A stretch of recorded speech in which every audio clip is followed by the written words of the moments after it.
Well, good afternoon, ladies and gentlemen. It's my pleasure to introduce the next session, and in particular to introduce the speaker for the next session, Dr. Sherry Stephenson, who is from Washington, D.C., although I'm sure she would want me to hasten to add she does not represent the United States government. She's actually an internationalist who has worked around the world on trade and issues, and in particular on the topic of this afternoon's session, trade and services, in which I think I would say both from her CV, but also from my personal interaction with her in many different forums, she is one of the world's experts on trade and services.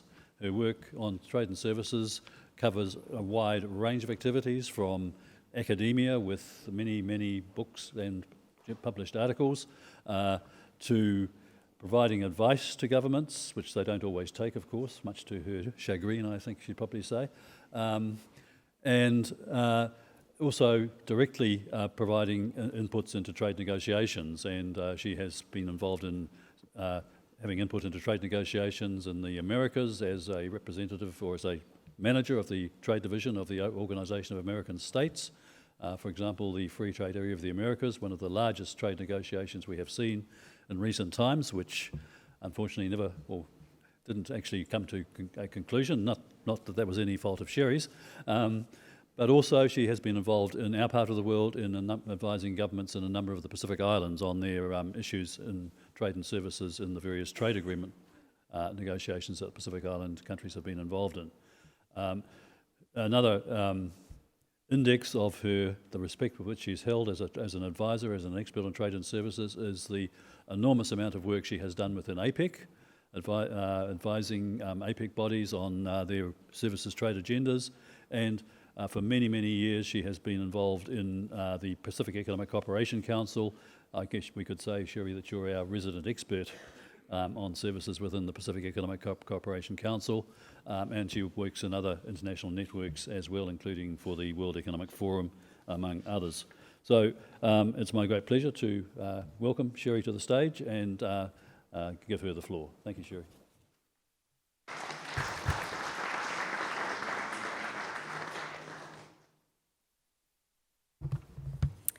Thank you so much, Rob. That was really a generous introduction. It's actually very humbling to have been around such fantastic people in the Pacific Economic Cooperation Council for so many years.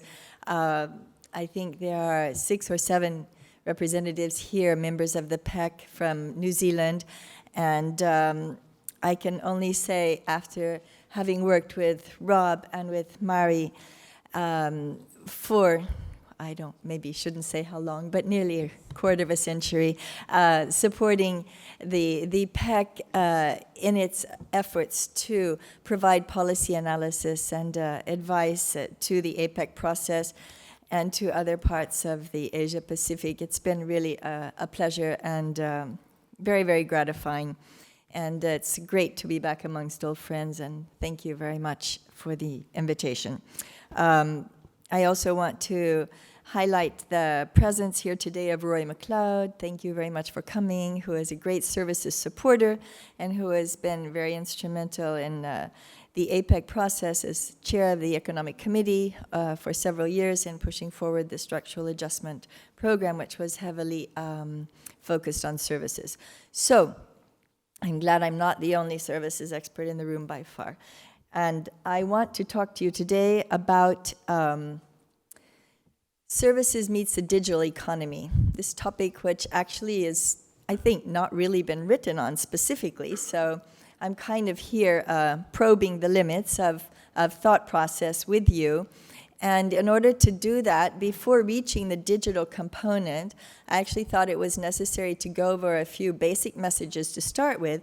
And those basic messages are how important are services today, and in what way can we be said to be living in a services world? So we'll first deal a little bit with services per se, and then we'll see where do services meet digital, and what is the digital economy. I'm going to try to sort of claim that the digital economy is all about services, and that services plus IT have made the digitization of our world possible.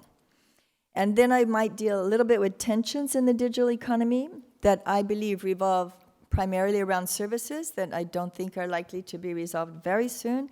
And finish by saying we now have two parallel agendas for services, as if services were not complicated enough. We have the digital agenda, and we still have the traditional agenda that has not yet been resolved. So we're going to look first at the services economy, the digital, and then tensions. Okay, we are now in a services world. I hope everyone is going to be convinced of this by the time we finish these few slides. But services are where all of our economic activity primarily is now focused. All of our employment is now focused, all of our foreign investment is now focused, and even more importantly, where all of our innovation and productivity is being generated. For New Zealand, services represent around 2/3 of GDP, around 73% of employment, and 60% of FDI inflows. I got those figures from 2018. Services, however, have grown rapidly all over the world. What people think of services as, oh, that's just for the developed world. That's not true. Actually, all countries in the world, including every single least developed economy, exports some form of services. They're not net exporters of services, of course, but they do export and produce services, and the intensity of services has been increasing over time. Within APEC, services are now the majority of nearly all APEC economies' GDP. These numbers are from 2014 already. We're 5 years later down the road. And I would say that maybe with a couple of exceptions, services are now over 50% of all APEC member economies' GDP. You heard the word yesterday, servicification. It's an interesting word. It simply means that we are moving ever more towards a service-intensive world in production, in consumption, and in trade. So it really attests to the rising share of services in all of these different areas. This has been particularly significant in manufacturing, where about now, on average, between 25 and 50% of the value of all inputs into manufactured products is actually generated by services. I will talk to you about manufacturing in a little bit more detail later, but right now I want to say exactly the same thing has happened for trade. And if we look at the world, not as we have been taught to look at it for years, and as published figures still do designate the services world in terms of gross trade value figures. This is the structure of world exports in gross terms in the year 2011. You can see primary representing 11% of total exports, manufacturing about 70% in this chart, and services a mere 20%. Well, unfortunately, that doesn't reflect reality. If we look at the world in terms of value added, that is, what is the actual value that goes into our exports? If we add up all of the value provided by services into every aspect of every product that's exported, whether it be manufacturing or agriculture, primary, or any type of primary industry, this changes completely. In fact, these figures are from the WTO OECD Trade and Value Added Database, which was only put together about 10 years ago and only actually can be updated with a lag because it's a very complicated process where they have to match all the input-output tables of the different countries in the database around the world with each other. So it takes a long time. It's an ambitious process, but it's the first step we've ever had to being able to identify the real value and the contribution that services provide currently to our world trade. Again, this is with a lag. This is 2011, because that's when the database was updated. It was published in 2016, this database. So this has changed since then, but even just looking back about a few years, services on a value-added basis represented half of world trade. By now, I am certain that it's much more than half of world trade. And manufacturers is continuing to shrink. I'm going to go over that. So, in what ways have we shifted to services, a services economy globally? As I said, services are by far the largest component of world GDP. When you include construction and utilities as well, sometimes they don't, they represent about 70% of world GDP. They're the dominant driver of global economic growth, the largest and fastest growing employer. Most of our employment is in services. You would be hard-pressed to find any one of your friends who does not work in the services sector. Employment in services surpassed employment in agriculture over a decade ago on a worldwide level. Services are the fastest growing contributor to female participation in the workforce. One of the biggest ways in which you can move towards greater equality, towards meeting some of the SDG goals in terms of gender, is by understanding and increasing our services participation. Services are the dominant destination for FDI flows, already double that in terms of manufacturing stock, and significantly, and this is really important, contribute more than any other area to productivity. If we look at multi-factor productivity these days, it's understood as services innovation. Again, as I said, the largest component of world trade. If you leave this room with nothing else than that in your head, I think that's a very, very, very important thing to realize. Over 50% when measured on a value-added basis. And this share is growing over time. Why? Because services are growing 60% faster, services trade, than trade in goods. Lastly, and very importantly, what we're going to go into is digitization has meant that virtually every service can be traded through being digitally enabled. There are no commercial services these days that can strictly be considered non-tradable any longer. And more services now are traded that are digitally enabled than goods, many more, we'll see that. Services are a huge part of the manufacturing sector. Let's turn to that, manufacturing. What all of our politicians, not all, but particularly in certain parts of the world, our politicians focus on manufacturing. Manufacturing these days is really simply a combination of a whole lot of services inputs with a little bit of physical products. Manufacturing firms may use as much as 50% of services inputs, and services provide between 25 and 60% of employment in manufacturing firms. Many, many people work in services that are listed as working in manufacturing. They provide services functions such as R&D, engineering, transport, logistics, distribution, marketing, sales, after-sales services, IT management, back office support. I can go on and on and on. This figure should be 30%. And as part of percentage of manufactured exports, if you look at the database that has been put out for the database indicators, baseline indicators for the APEC Services Competitiveness Roadmap, it shows that on average, services represent around 30% of manufactured exports on a value-added basis. Let's go look a little bit by products. I can't spend too much time on this, but over 50% of the average cost of manufacturing a modern automobile is services. Over 50% and growing. Actually, any sophisticated car is just an amalgamation of different computers. I had a vehicle recently. It was rain damaged. 2 of the computer components, there were 10 different computer sets, were damaged. The whole vehicle had to be scraped. So it's not just like you can, replace a physical part if your car gets hurt. If the computer portions are damaged, the car is worthless. Electronics. Electronic products are simply services wrapped up in physical packages. More than 50% of all electronic products practically have nothing to do with merchandise components, but services activity. I don't have time to go into that. I want to highlight a little bit here a case study that was done in APEC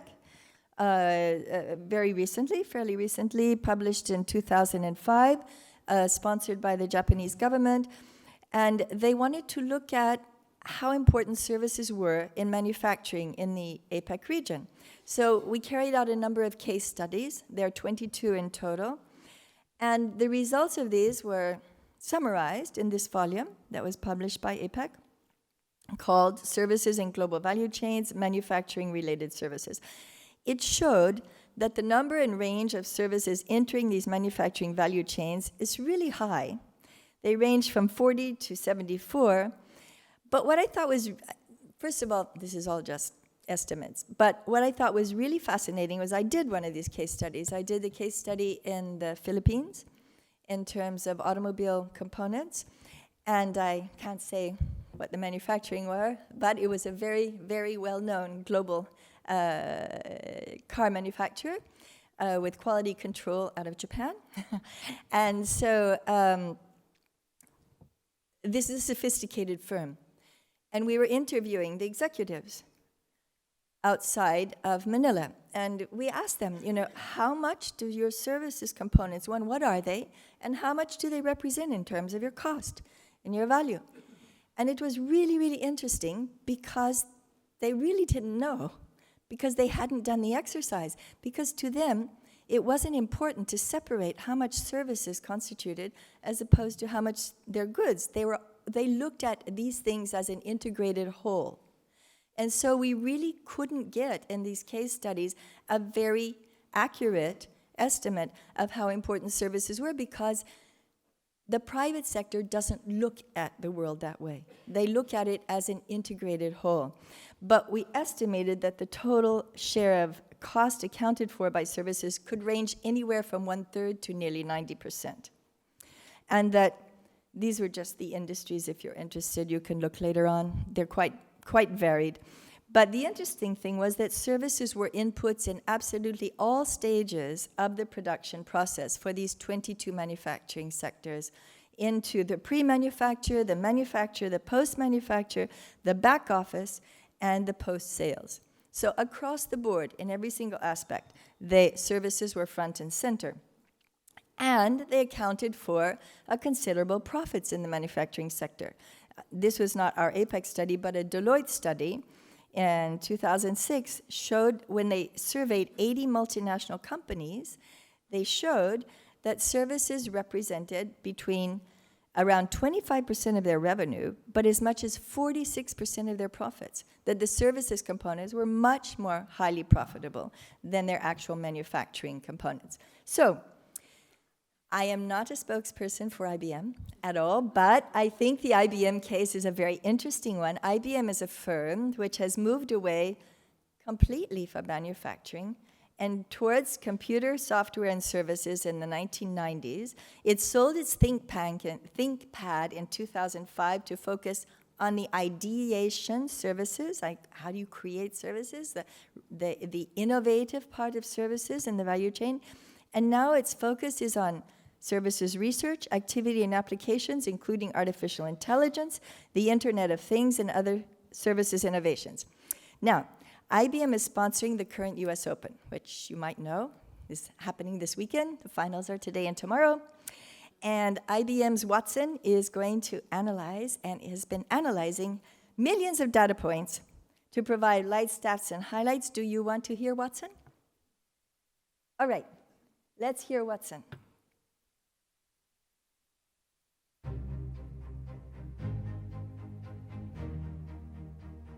The US Open.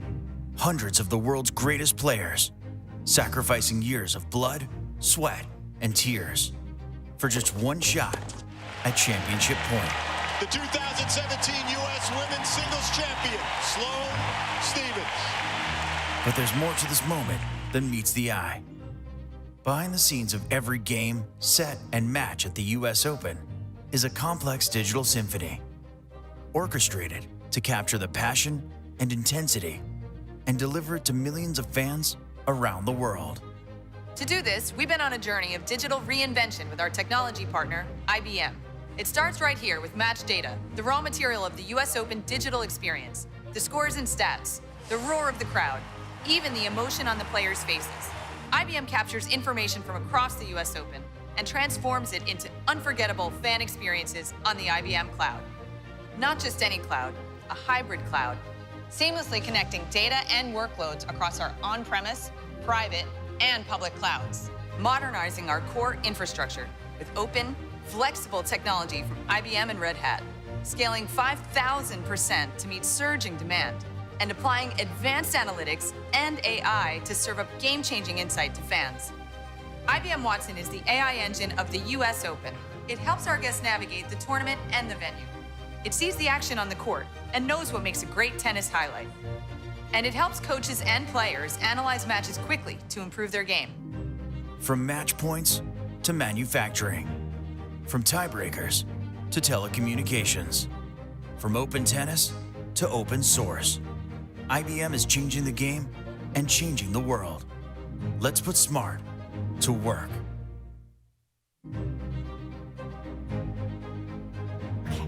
Enough IBM. Good, thank you. IBM, basically Watson is going to analyze over 500 million data points to provide live stats and highlights. And that's what we are used to now in our everyday life. But how is this possible? It's only possible because of the combination of data and services. So why are we not focusing more on services? It's really hard to reconcile this with the economic importance of services. At the multilateral level, it's almost incomprehensible, but the WTO has made little progress on services since the initial GATS commitments in 1994 and 1997. Services are still only partially included in many trade agreements, and there's little focus on services in public policy announcements. But I think the digital discussion may actually start to change this. Why? Because services are the heart of digital trade. First, let's do a little bit of a footnote. We all talk about digital trade and digital economy. What is digital trade? That was puzzling to me because I thought I can't really speak on this if I don't have a definition. So I looked for a definition. It was a while ago. I didn't find a definition that was agreed by everybody. There isn't one. So we have older definitions that look at digital trade and basically characterize it as sort of the U.S. International Trade Commission did a few years back, and not that many years back, as domestic commerce and international trade in which the internet and internet-based technology play a significant role in ordering, producing, or delivering products and services. Basically, that's kind of your e-commerce definition, right? But that's not the end and all of digital trade. That's only part of digital trade. And now the understanding has moved beyond that to say digital trade is really much broader than just e-commerce.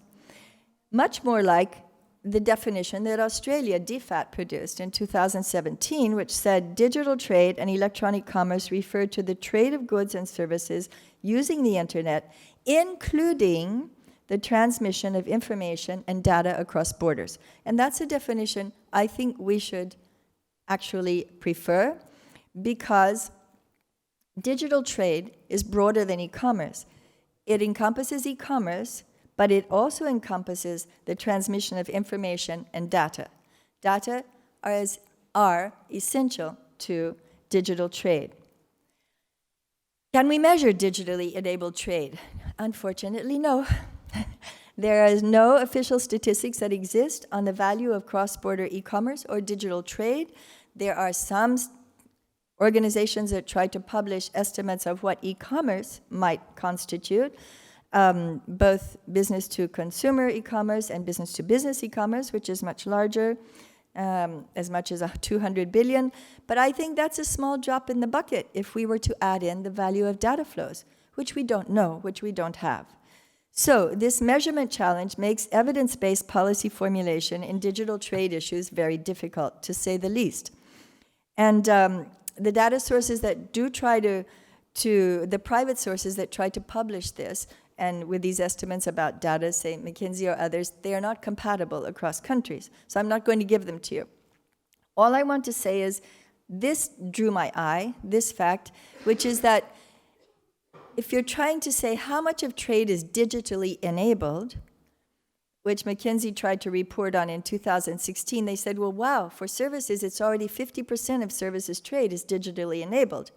But for goods, it's only 15%. So already there, we know that it's the digital revolution is focused on services. There are many different types of digital services. And digital services support numerous activities. The ones that are really significant for trade, innovation, productivity are those knowledge-intensive services that include software, technology, which connect consumers around the world through digital platforms and the internet. Communications and transportation networks, cloud computing, artificial intelligence, machine learning, and even social media. So it's all kind of a bundle. It's all grouped together, and it's all interconnected. But the knowledge-intensive services link these. The application of ICT technology has actually transformed services. Thinking of services as non-tradable is a thing of the past. Second message you need to go out, services are tradable. Now, actually, knowledge-intensive services, which we thought had to be produced and consumed simultaneously in the same spot between producer and consumers, that's not true any longer, because they can be packaged and stored in digital form. In this way, we can also establish ownership over them. Production can be scaled up, and they can be exchanged separately via the internet. So actually, these knowledge-intensive services are really vital to the competitiveness of all industry sectors. They can be outsourced. They don't need to be performed in-house. That's what Richard Baldwin was talking about this morning with his telemigration. These knowledge-intensive services can be produced anywhere in the world, and they can be incorporated by firms into their production processes. Examples of some of these knowledge-intensive services that are now digitized are motion picture industries, computer programming, scientific research, financial trading, financial markets, and robotics. So, but I mean, that's just the tip of the iceberg. So, as I said, this digitization of services, the fact that they can be packaged and stored and traded, has led to their outsourcing and offshoring. And this outsourcing trebled between 2005 and 2010. And the ICT-enabled business services intermediates, which are things that go into everything that is produced everywhere else, have now become one of the fastest growing components of world trade today. In fact, business services is the fastest growing component of world trade. So what roles do these digitally enabled services play when they're produced and traded?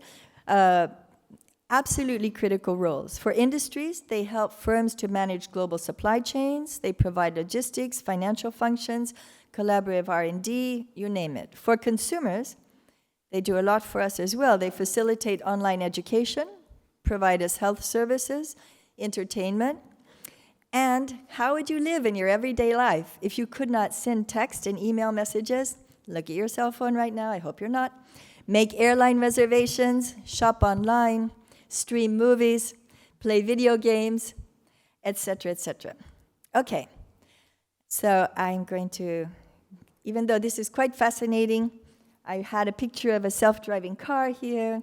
These digital services combined with technology and software are now also changing the nature of our products. We're moving towards a world of self-driving cars. All of the new agricultural machinery incorporates 4G LTE models, Wi-Fi, and Bluetooth that are coming on the market, etc. But let's go on. The services economy is underpinned by data flows. Data flows account for a larger share of GDP growth than global trade in goods. I mean, that's hard to grasp, so I'm going to repeat it again. Data flows now account for a larger share of GDP growth than global trade in goods.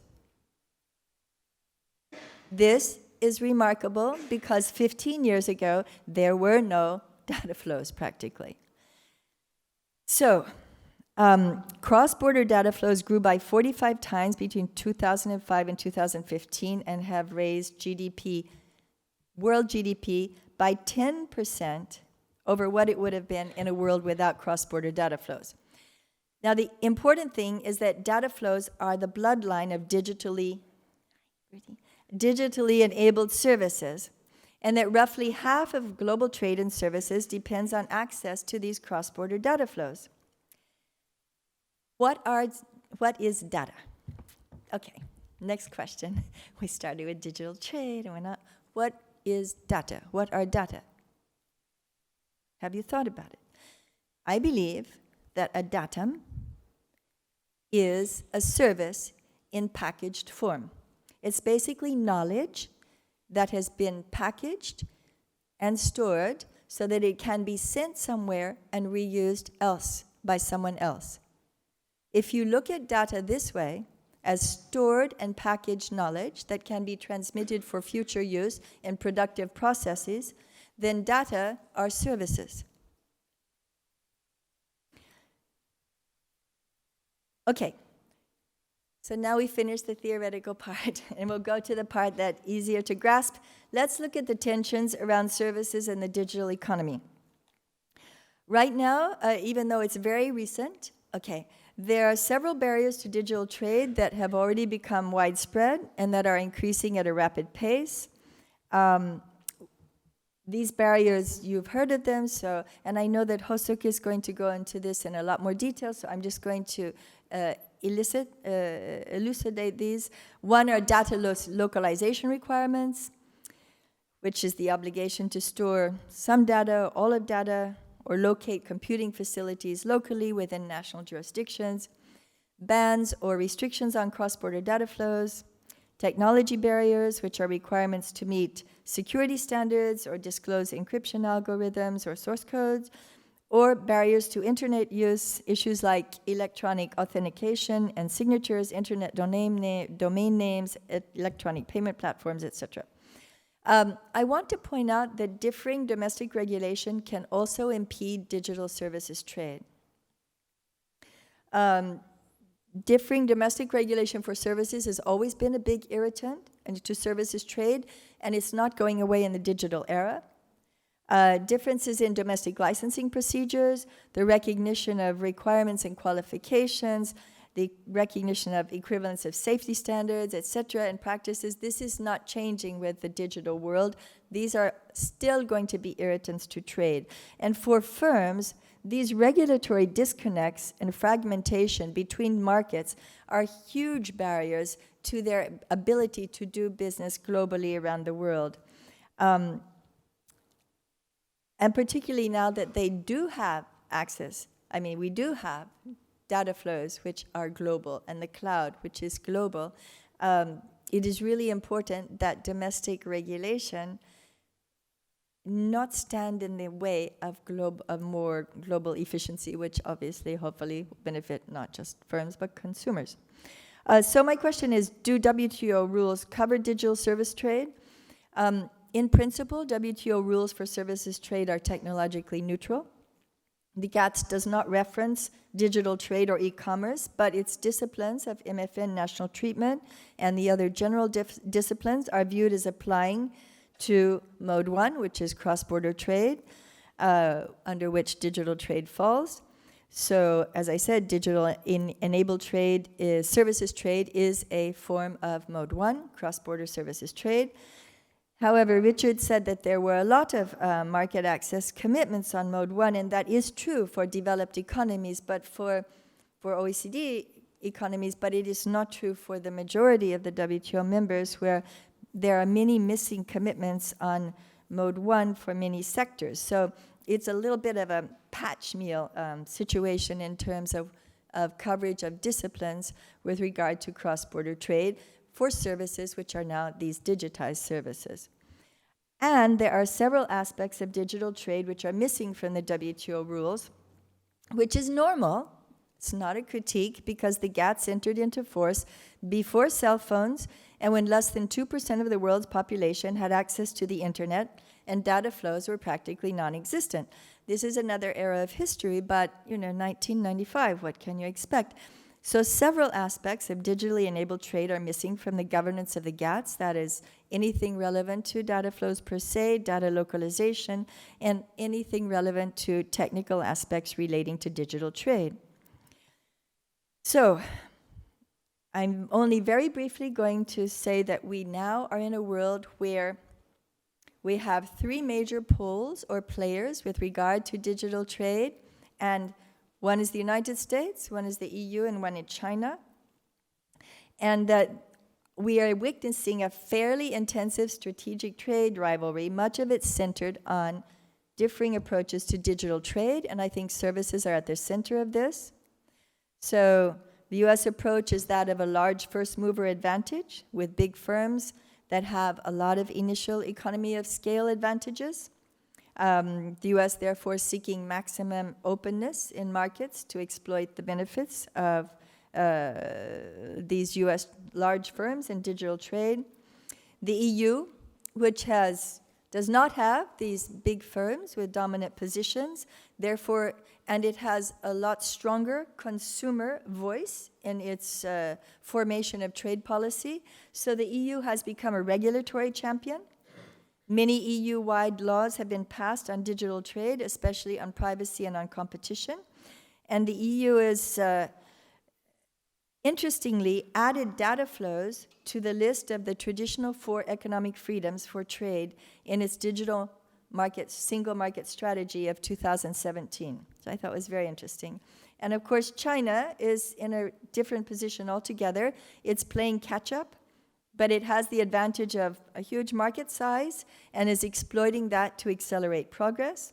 It does not share the commitment to open digital borders, claims sovereignty over its cyberspace behind the Great Firewall, and passed a new cybersecurity law in 2017 that requires physical data to be stored in China with mandatory security inspections of equipment and requirements for data retention.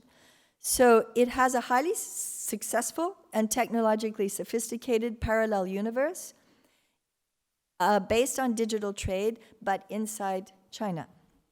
So right now, we're basically in a situation where we have 3 poles in the world economy with huge amounts of strategic rivalry around digital trade, which include other areas of tension such as privacy, net neutrality and competition, taxation of internet companies, censorship in digital content. I'm not going to go into these because maybe Hosuk will do that. All I want to say to conclude is that at the multilateral level, we've now moved to negotiations on e-commerce as of this past January, but they are negotiations on e-commerce, not on digital trade, so they're still fairly narrowly conceived.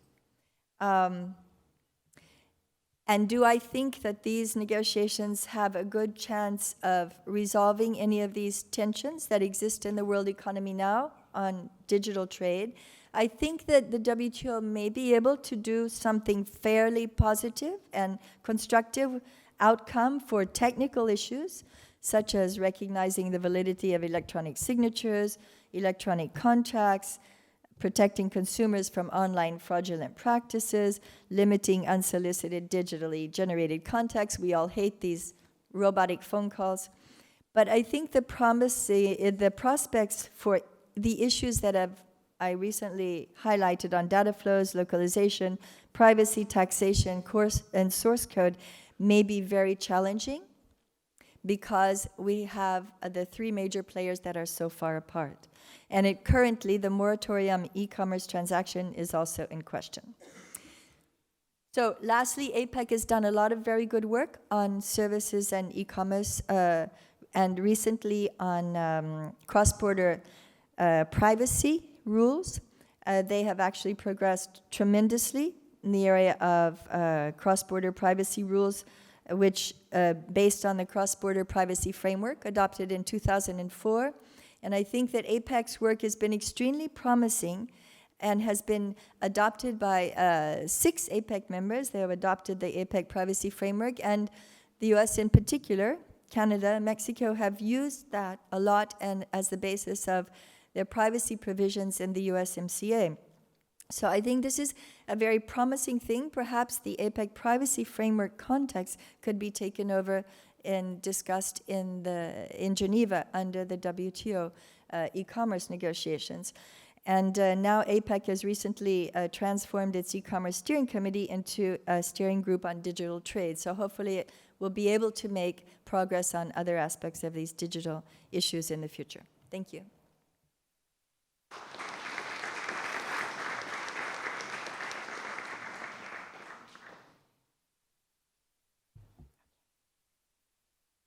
Thank you very much, Sherry, for that magisterial coverage of services trade.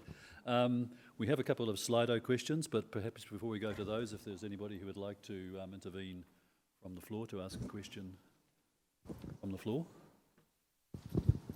If not, I'll perhaps go to the Slido. First question, these are all anonymous.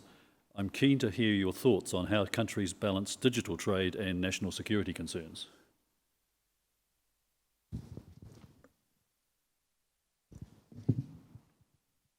Well, obviously, national security concerns are important for every country around the world, and data flows are also important for every country around the world.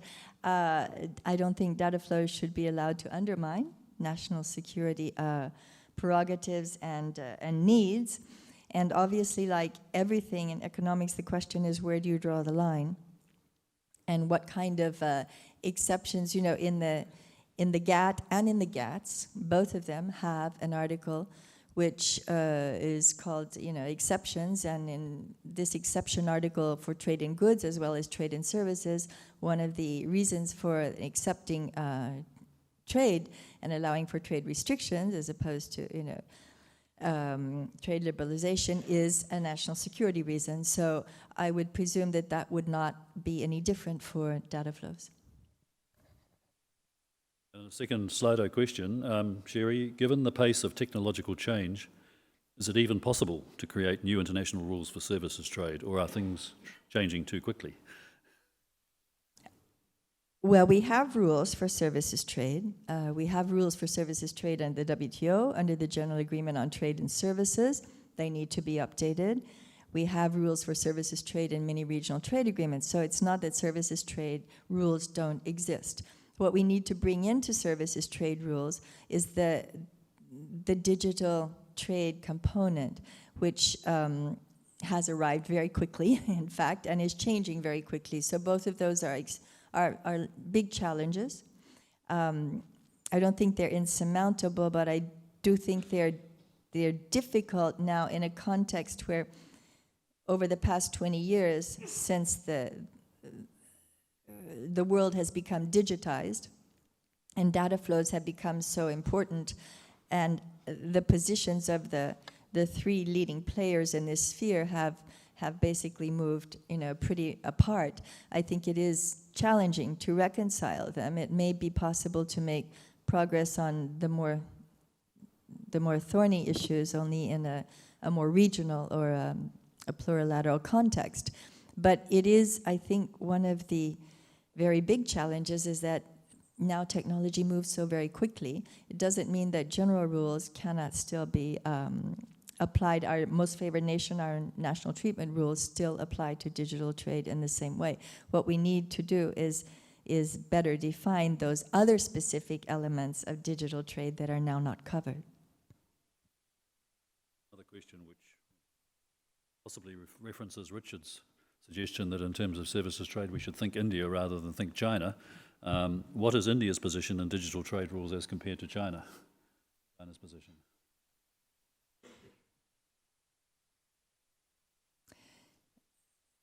That's very interesting. India actually put forward last year a proposal in the WTO for a services facilitation agreement, which was a very important initiative, which they had never taken previously. But it did not cover digital trade per se. And it was focused on mode 1 as well as particularly on mode 4. So I don't think at the time that they had tried to incorporate a digital component into their services facilitation agreement proposal, which is being discussed in the context of the the domestic regulation working group. But in terms of the three big player positions, I'm not quite sure where India falls. Have any other questions from the floor? No, maybe Murray, yeah.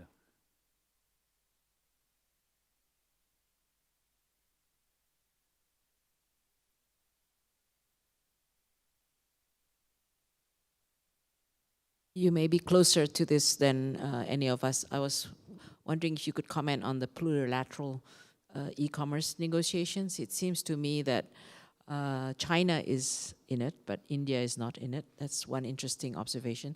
And how open do you think these negotiations are? Because we, in a way, it's experimenting in the kind of how do we progress without a single undertaking and without consensus approach in the WTO. I was told that at least the papers that are submitted are open to those who are not even in the negotiations. So if you could reflect on the progress and what you think are the issues there. Thank you very much. Yeah, I think this is a very positive development. The way that the negotiations, well, it was interesting that they were launched not in the WTO but at the Davos meeting this past January. But nonetheless, I do believe there's a very strong commitment on the part of all participants. Right now, there are 77 WTO members who have said they're actively participating, but they have left the door is open to any WTO member who wants to listen, receive documents. You can receive documents even if you don't sit in on the meetings. You can sit in on the meetings and even make suggestions if you even... so it's a very open process. And I think this is because they learned that, the TISA process was not an open process. And unfortunately, it never was completed, but even had it been completed, it was unclear whether it ever could have prospered in the WTO because of the way it had been negotiated. So I think they learned from that, the participants. They don't want to repeat that mistake, and they are trying to make this e-commerce, which they don't call negotiations so far. So, it's a joint statement initiative discussions, but they really are, negotiations. But they're being very careful to being as inclusive as possible. Now, what is interesting in terms of issues is that they are not just e-commerce issues. Some of the WTO members have put proposals on the table that are actually proposals related to digital trade. They're actually proposals which I call, which can be viewed as market access related proposals on open data flows and, data localization and so forth. And the scope, let me just say, the scope of the negotiations has not been decided. So some members want to be more ambitious than others. They want to extend it to effectively what would be a digital trade negotiation, and other members want to simply leave it at the more technical aspects of e-commerce. So that part is still under discussion, but anybody can put a proposal on the table that is relevant to anything that they feel is related to e-commerce or digital trade. So I think we have to see where it goes. And where it goes will be very important as to how relevant the WTO will become in the future. I could just perhaps round out the discussion with one further question, which changes the focus a little bit. You mentioned Mode 4 in relation to India, and that is, of course, quite a big part of India's interest in services, and it's a big part of the interest of many developing countries, Mode 4 being movement of natural persons. At the other end of the scale, the US refuses to include Mode 4 in its bilateral agreements. Where do you see Mode 4 fitting into future discussions on services trade, or is it something that's going to be replaced by telemigration? It's going to be something that's going to be replaced by telemigration. Mode 4, in a world where right now the biggest political tensions that are supporting populist governments in office in the EU and in the United States are, around migrants and immigration. You're not going to see Mode 4 proposals on the table anytime soon, and I believe that's why the digitization of services is so important, because it is happening, and as Richard said so well, this telemigration, which is basically a form of Mode 1, of providing knowledge-intensive business services across border, that's effectively going to replace our Mode 4 in a very big way. I think on that very interesting note, we need to close this session, and I'd like to invite you to join me in thanking Sherry for a wonderful presentation.